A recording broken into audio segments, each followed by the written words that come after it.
Baik, adapun tujuan pembelajaran dari materi ini adalah memahami alasan munculnya paradigma organisasi baru dalam tahun 1980-an dan 1990-an, menjelaskan fitur utama pendekatan budaya unggul, daftar keuntungan dan kerugian inti dari pendekatan budaya unggul, mengenali mengapa budaya keunggulan menjadi sangat berpengaruh, dan menghargai implikasi bagi perubahan organisasi dari budaya keunggulan.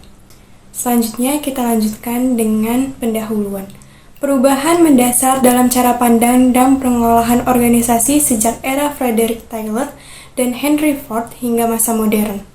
Dahulu, organisasi dipandang sebagai mesin dan efisiensi menjadi tujuan utama, dengan pelanggan dianggap sebagai penerima pasif produk.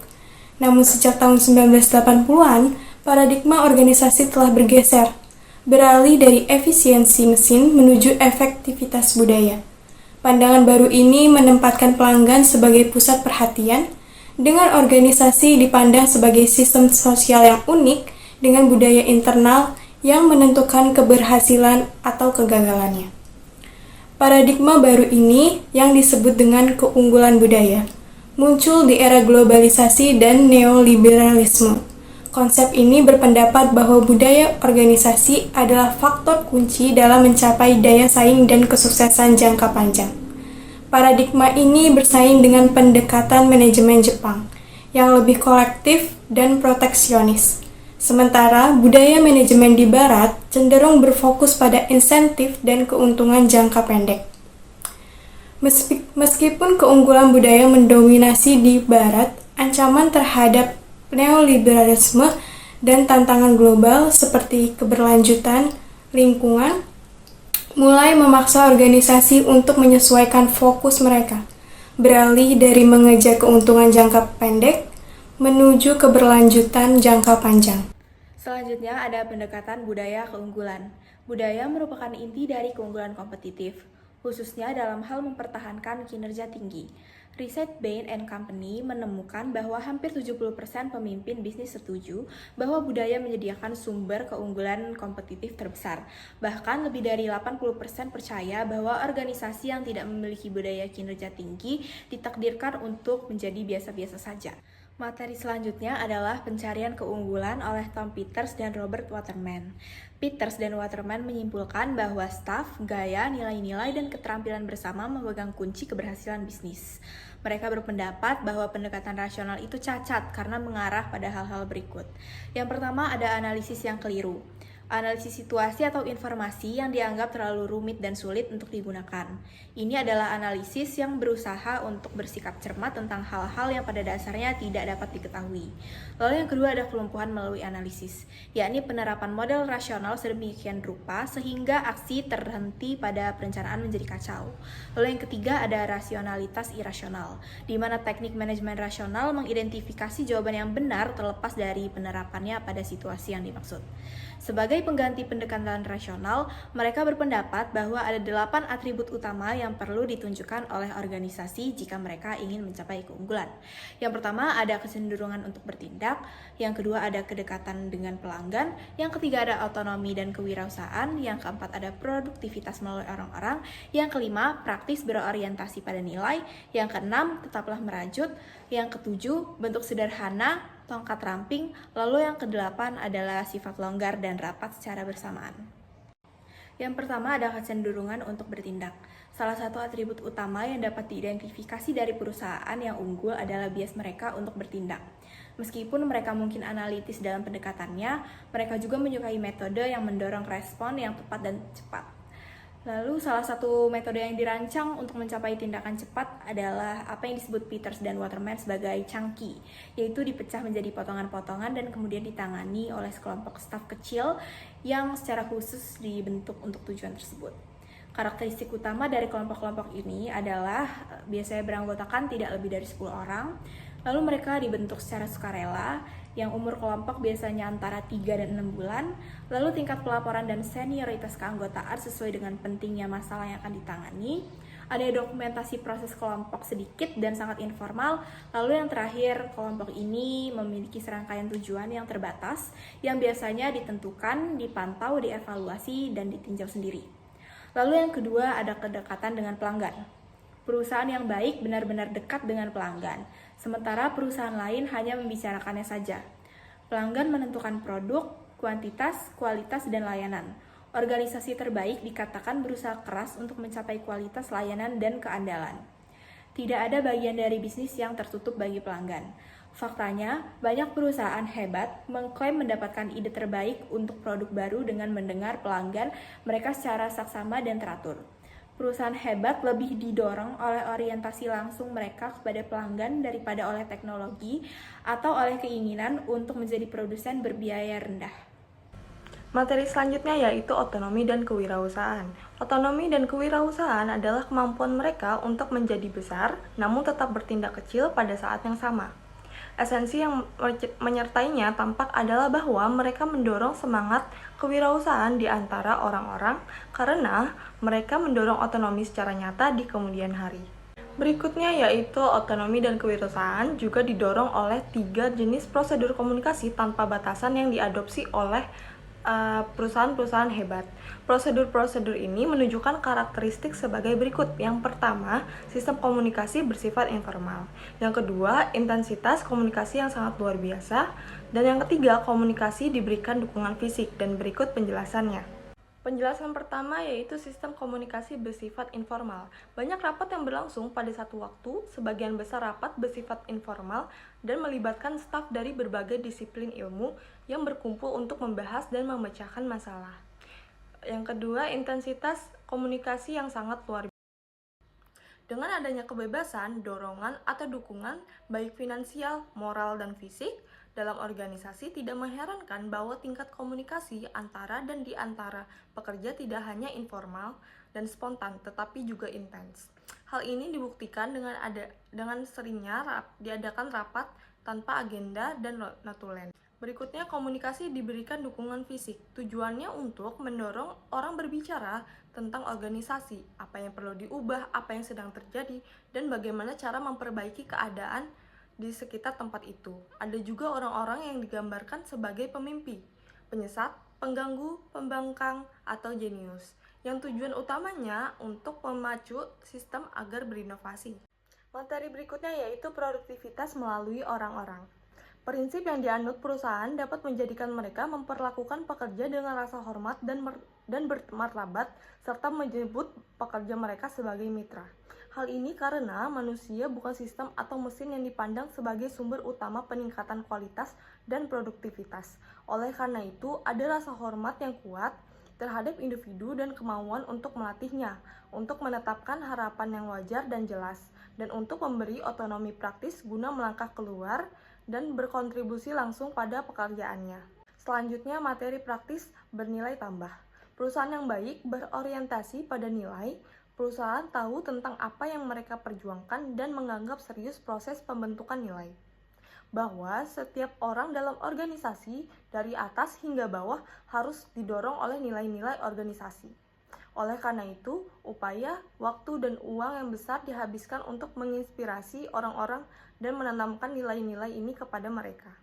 Nilai-nilai ini hampir selalu dinyatakan dalam istilah kualitatif, bukan kuantitatif. Tujuan tersebut selalu dibahas dalam konteks hal-hal lain yang diharapkan dapat dilakukan perusahaan dengan baik. Baik, poin yang selanjutnya yaitu tetaplah merajut.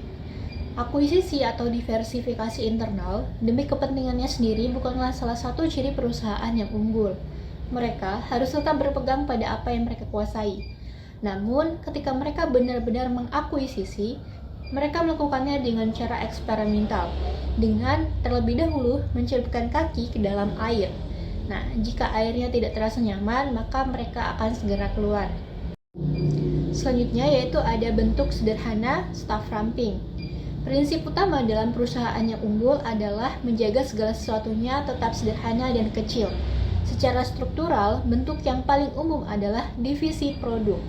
Bentuk ini yang jarang diubah menyediakan landasan penting yang dipahami semua orang dan dari mana kompleksitas kehidupan sehari-hari dapat didekati. Nah, maka banyak kita temui di perusahaan yang unggul, struktur yang datar dengan sedikit lapisan dan birokrasi yang ramping yang bersama-sama memungkinkan fleksibilitas dan komunikasi yang cepat adalah hal yang biasa. Baik, poin yang terakhir ada sifat longgar, ketat, simultan. Inilah prinsip tegas dan bebas. Di satu sisi, prinsip ini memungkinkan perusahaan-perusahaan yang unggul untuk mengendalikan segala sesuatunya dengan ketat. Sementara, di sisi lain, prinsip ini memungkinkan dan tentu saja mendorong inovasi, otonomi, dan kewirausahaan individu. Semua sifat ini dicapai bersama melalui budaya organisasi, nilai-nilai, dan keyakinan bersama. Menurut Peters dan Waterman, singkatnya berpendapat bahwa atribut utama perusahaan yang unggul adalah struktur yang datar dan anti-hierarkis, inovasi dan kewirausahaan, staf perusahaan dan manajemen menengah yang kecil, sistem penghargaan yang didasarkan pada kontribusi daripada posisi atau lamanya masa kerja, kemudian ada kekuatan otak daripada kekuatan otot, dan budaya yang kuat dan fleksibel. Model pasca wirausaha Rosabeth Moskenter. Model ini menjelaskan bagaimana perusahaan besar harus beradaptasi dengan perubahan yang cepat di dunia bisnis modern. Ia menekankan bahwa perusahaan perlu menggabungkan kreativitas kewirausahaan dengan disiplin dan kerja tim korporat. Tujuannya adalah membuat perusahaan lebih fleksibel, inovatif, dan juga siap untuk bersaing. Rosabeth Moskenter mengusulkan 3 strategi utama. Yang pertama, restrukturisasi untuk fokus pada sinergi. Strategi ini menekankan pentingnya menyederhanakan struktur organisasi agar lebih fokus pada aktivitas inti. Nah, dalam praktiknya, ini berarti memisahkan unit bisnis non-inti yang tidak mendukung tujuan utama dari organisasi. Contohnya IBM. Perusahaan ini melakukan restrukturisasi besar-besaran dengan menjual bisnis perangkat keras komputer non-inti dan fokus pada jasa teknologi informasi serta solusi bisnis berbasis perangkat lunak. Ini memungkinkan mereka untuk lebih fokus pada bisnis inti yang memberikan nilai tertinggi. Strategi kedua yaitu membuka batas untuk membentuk aliansi strategis. Dalam strategi ini, organisasi diminta untuk menjalin kemitraan dengan perusahaan lain guna memperkuat kompetensi dan memanfaatkan peluang bersama. Kantor sendiri mengidentifikasi 3 jenis aliansi ini. Yang pertama, aliansi layanan. Kolaborasi antara beberapa perusahaan untuk melaksanakan proyek jangka pendek dengan tujuan khusus. Yang kedua yaitu aliansi oportunistik, kemitraan jangka pendek untuk mengeksploitasi peluang pasar atau teknologi tertentu. Yang ketiga ada aliansi pemangku kepentingan, yaitu hubungan jangka panjang yang berkelanjutan dengan pihak-pihak yang menjadi bagian penting dari ekosistem bisnis seperti pepasok, pelanggan, atau mitra strategis lainnya. Contoh perusahaan yang melakukan strategi aliansi yaitu kolaborasi antara Ford, Daimler AG, dan Nissan dalam pengembangan teknologi sel bahan bakar. Aliansi ini memungkinkan ketiga perusahaan untuk berbagi pengetahuan dan sumber daya dalam pengembangan teknologi yang sangat kompleks, tanpa harus mengeluarkan biaya besar secara mandiri. Strategi yang terakhir yaitu menciptakan usaha baru dari dalam. Dalam organisasi, budaya kewirausahaan internal harus didorong, di mana karyawan diberi ruang dan kebebasan untuk mengeksplorasi ide-ide baru, serta menciptakan produk atau layanan yang inovatif. Contoh perusahaan yang menerapkan strategi ini yaitu Google. Mereka menciptakan Google X, sebuah unit khusus yang berfokus pada inovasi moonshot, yaitu proyek-proyek beresiko tinggi dengan potensial dampak besar, seperti mobil otonom dan project cloud. Selain itu, Google juga mendorong karyawannya untuk menghabiskan 20% dari waktu mereka untuk bekerja pada proyek pribadi, yang mereka yakini dapat memberikan kontribusi signifikan bagi perusahaan. Selanjutnya ada konsekuensi dari model pasca kewirausahaan. Jadi secara khusus, Kenker menyoroti ada 3 area di mana perubahan akan berdampak besar pada karyawan. Yang pertama itu ada sistem penghargaan, jalur karir, dan keamanan kerja serta gaya hidup. Yang pertama itu ada sistem penghargaan. Melihat perubahan ini didorong dari 4 masalah utama. Yang pertama itu ada biaya, ekuitas, produktivitas, dan tekanan kewirausahaan. Yang pertama itu adalah biaya. Kekhawatirannya adalah bahwa sistem saat ini terlalu mahal bagi perusahaan yang harus menghemat sumber daya agar dapat bersaing. Yang kedua itu ada ekuitas, yaitu organisasi berkepentingan untuk memastikan bahwa karyawan diberi imbalan yang adil atas usaha mereka. Yang ketiga itu ada produktivitas, yaitu di mana organisasi ingin mengadopsi sistem penghargaan yang dapat memotivasi kinerja yang tinggi dari karyawannya. Yang terakhir adalah tekanan kewirausahaan, yaitu perusahaan menyadari bahwa sistem saat ini tidak selalu memberi penghargaan yang memadai kepada wirausahaan atau usaha mereka. Tetapi gambaran yang diciptakan oleh sistem penghargaan semacam ini itu tentu saja tidak sepenuhnya indah. Di mana ada pemenang, mungkin juga ada yang kalah. Tidak semua orang akan memiliki kesempatan atau dorongan untuk menjadi wirausahawan, atau akan berada dalam posisi memungkinkan beberapa bentuk sistem bonus. Selain itu, semakin banyak orang yang diuntungkan oleh sistem penghargaan berdasarkan senioritas dan posisi mungkin merasa dirugikan. Selanjutnya ada karir dan keamanan kerja. Karena organisasi menjadi lebih ramping dan lebih banyak tugas yang dikontrakkan, struktur organisasi menjadi lebih datar karena seluruh lapisan hierarki ditiadakan. Efek yang dihasilkan mengancam matinya bentuk-bentuk karir yang tradisional. Yang makin diupayakan adalah modal reputasi individu mereka sendiri, bukan modal organisasi yang diperoleh dari mempelajari satu sistem yang baik dan memenuhi prasyarat khusus sistem tersebut. Bagi banyak manajer, mungkin lebih baik misalnya untuk memperoleh dan menunjukkan bakat yang mungkin dihargai oleh calon pemberi kerja atau investor keuangan daripada mengenal orang yang tepat beberapa lapis di atas perusahaan tempat mereka bekerja saat ini. Kemampuan kerja dan loyalitas dalam organisasi semacam itu merupakan konsep yang bersifat sementara. Dan yang penting hampir secara eksklusif adalah kinerja individu saat ini, bukan kontribusi masa lalu atau potensi masa depan mereka. Oleh karena itu, dua dilema dari perspektif organisasi adalah bagaimana menyelaraskan hal di atas dengan tujuan yang dinyatakan untuk memperlakukan karyawan sebagai mitra jangka panjang dan bagaimana memotivasi karyawan untuk bekerja demi kepentingan organisasi bukan demi kepentingan mereka sendiri. Ini merupakan dilema yang sangat penting dalam kasus para juara dan wirausahawan yang menjadi sandaran di masa depan organisasi. Aturan yang dapat menghambat inovasi itu ada, pandanglah setiap ide baru itu bentuk dari kecurigaan. Yang kedua itu tegaskan bahwa orang yang memerlukan persetujuan itu harus melalui beberapa lapisan manajemen untuk mendapatkan tanda tangannya. Yang ketiga itu mintalah departemen atau individu untuk saling menantang dan mengkritik usulan masing-masing. Yang keempat itu ekspresikan kritik dengan bebas dan tahap pujian Anda. Selanjutnya itu anggap identifikasi masalah mereka sebagai kegagalan. Yang keenam itu kontrol semua dengan cermat. Pastikan orang yang menghitung apapun itu dapat dihitung. Yang ketujuh itu mengambil keputusan untuk melakukan reorganisasi atau mengubah kebijakan secara rahasia. Yang ke-8 itu memastikan bahwa permintaan informasi sepenuhnya beralasan. Yang ke-9 itu tanggung jawab kepada manajer tingkat bawah untuk mengalihkan perhatian mereka dari isu pengelolaan perubahan dan mengusulkan 10 permintaan untuk melaksanakan perubahan. Ada 10 permintaan untuk melaksanakan perubahan. Yang pertama itu menganalisis organisasi dan kebutuhan untuk berubah. Yang kedua itu menciptakan visi bersama dan arah yang sama. Yang ketiga itu terpisah dari masa lalu. Yang keempat itu menciptakan urgensi. Yang kelima itu mendukung peran pemilik yang kuat. Yang keenam itu mendapatkan sponsor politik. Yang ketujuh menyusun rencana implementasi. Yang ke-8 itu mengembangkan struktur yang mendukung.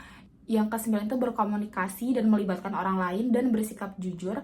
Yang ke-10 itu memperkuat dan melembagakan perubahan. Melihat pendekatan terhadap perubahan, Cantor et al. Itu membedakan antara bold stroke dan long marches yang dapat dilihat dari tabel di sini. Yang pertama itu ada langkah berani dan langkah panjang, yaitu tujuannya itu untuk perubahan strategis atau ekonomi yang besar. Dan untuk power panjangnya itu perubahan perilaku budaya. Untuk skala waktunya itu perubahan yang cepat dan jangka pendek. Untuk power panjangnya itu perubahan yang lambat dalam jangka yang panjang. Keterlibatannya itu ada manajer senior dan seluruh organisasi. Organisasi masa depan yang muncul menurut Carol Handy. Carol Handy adalah salah satu pemikir manajemen terkemuka yang berasal dari Inggris.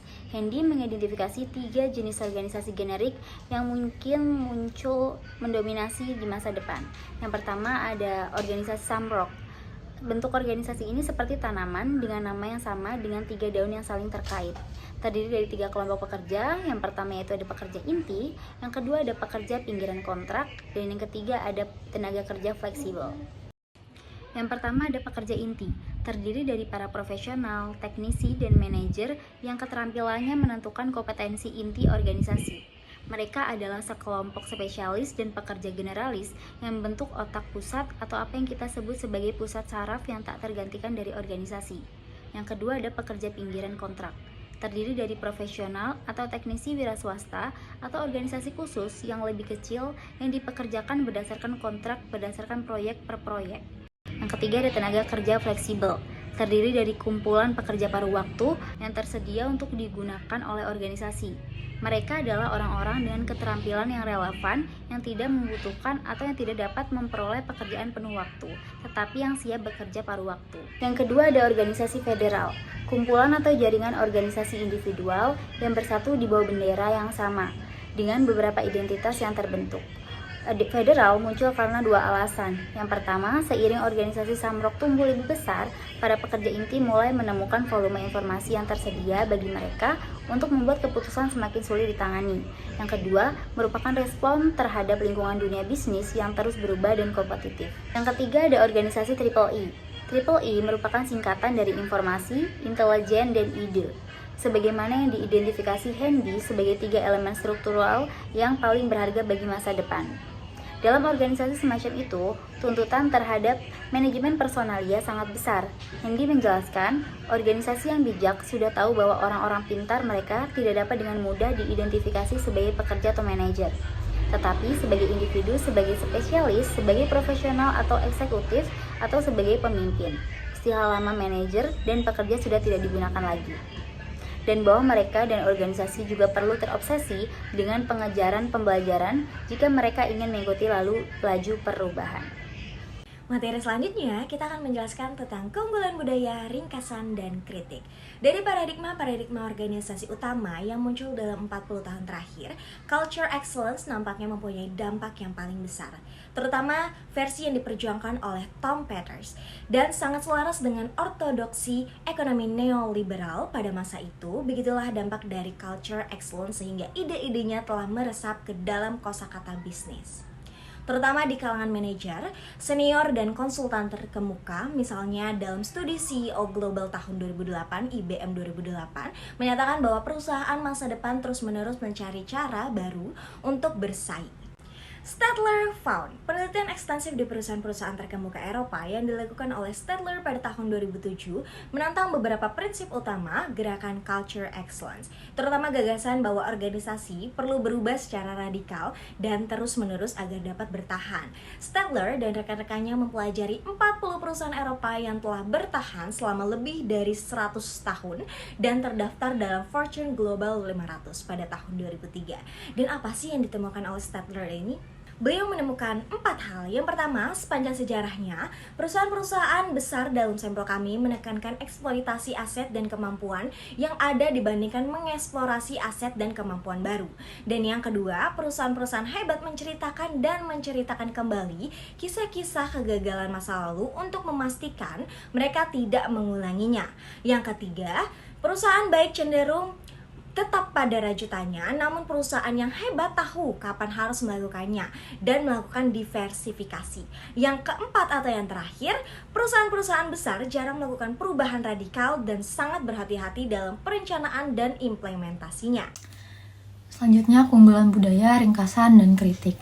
Kelemahan pendekatan keunggulan budaya menurut Wilmot tahun 1993 dan Fleming tahun 2012. Yang pertama itu ada people. Ada kekhawatiran tentang peran karyawan dalam organisasi baru, di mana meskipun mereka dianggap sebagai aset utama, terdapat perbedaan perlakuan dan penghargaan berdasarkan tingkatan serta kurangnya jaminan keamanan kerja. Terus yang kedua ada politik. Politik dalam perusahaan sering diabaikan, meskipun persaingan sumber daya dan kekuasaan di dalam organisasi sangat kuat. Pendekatan keunggulan budaya memperburuk konflik politik yang dapat merugikan kinerja namun sering diabaikan. Terus yang terakhir ada kultur. Para pendukung keunggulan budaya mengusulkan satu pendekatan terbaik untuk semua organisasi. Namun, mereka mengabaikan tantangan dalam menciptakan budaya baru, di mana budaya dan politik sering menjadi kelemahan utama dalam manajemen organisasi.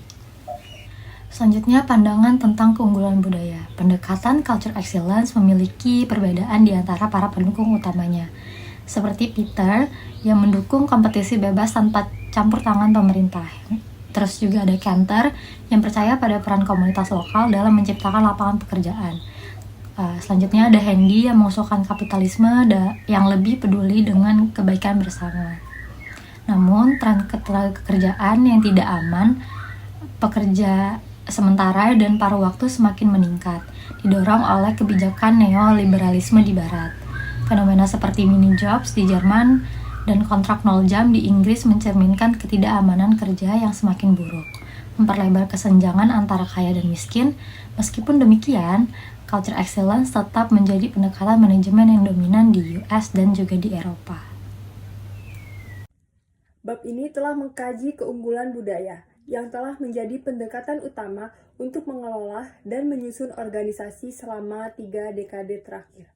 Para pendukungnya terutama Tom Peters mengklaim paradigma organisasi baru ini sangat kontras dan menguntungkan dengan teori-teori organisasi. Pendekatan keunggulan budaya dapat dilihat memiliki beberapa kesamaan dengan gerakan hubungan manusia, terutama dalam penekanannya pada kepemimpinan dan komunikasi.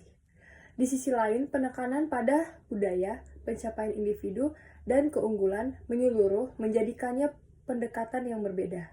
Yang membedakan pendekatan Culture Excellence adalah pendekatan ini merupakan pendekatan pertama yang mendefinisikan daya saing atau yaitu keunggulan sebagai sesuatu yang terutama berasal dari budaya dan berpendapat bahwa semua organisasi harus mengadopsi budaya yang terbuka, fleksibel, dan pragmatis jika mereka ingin bertahan hidup. Namun demikian, meskipun mengakui keunggulan Culture Excellence, kita tidak boleh menutup mata terhadap kekurangannya. Terutama dalam hal cara pendekatan ini menganjurkan perlakuan terhadap orang lain. Manajemen Jepang dan pembelajaran organisasi menawarkan perspektif alternatif tentang bagaimana organisasi dapat dijalankan. Langkah-langkah menuju keberlanjutan dapat melemahkan prinsip-prinsip neoliberal yang menjadi dasar budaya keunggulan dan memperkuat argumen untuk dua pendekatan lainnya. Oleh karena itu, sebagaimana budaya keunggulan muncul dari krisis ekonomi tahun 1980-an, budaya keunggulan dapat menurun seiring dengan krisis lingkungan yang sedang dihadapi dunia saat ini. Selanjutnya yaitu study case tentang transformasi konstruksi XYZ fase 1 perubahan budaya. XYZ Construction, sebuah perusahaan multinasional di Eropa yang beroperasi di industri konstruksi yang sangat kompetitif dan sering bermusuhan, mengalami perubahan signifikan pada tahun 1996. Direktur pelaksana baru yang diangkat pada tahun itu, yang sebelumnya bekerja di perusahaan lain dalam industri konstruksi, memiliki reputasi sebagai manajer yang tercerahkan dan berkomitmen untuk meningkatkan kinerja. Ia menyadari bahwa industri konstruksi sedang bertransisi dari konflik ke inisiatif, yaitu kemitraan, di mana kontraktor dan subkontraktor bekerja secara lebih kooperatif dan berbasis tim. Untuk mencapai perubahan ini, Direktur Pelaksana meluncurkan serangkaian inisiatif, mengembangkan organisasi dan manajemen. Inisiatif utama termasuk program Kaizen skala kecil untuk meningkatkan kerjasama tim dan keterampilan manajerial, serta program layanan pelanggan untuk mempromosikan kerjasama tim dan mengubah budaya organisasi. Inisiatif lain seperti Investor in People dan peran pengawas konstruksi yang direvisi juga diluncurkan untuk meningkatkan kompetensi dan perilaku manajerial. Pada tahun 1999, Direktur Pelaksana merasa bahwa perusahaan telah mencapai perubahan yang signifikan dalam perilaku dan praktiknya. Namun, ia menyadari bahwa budaya baru perlu diformalkan dan dikonsolidasikan. Sehingga ia memulai peninjauan menyeluruh terhadap kemampuan kepemimpinan dan perilaku masing-masing manajer untuk memastikan bahwa mereka sesuai dengan dan mendukung budaya baru. Sekian, terima kasih.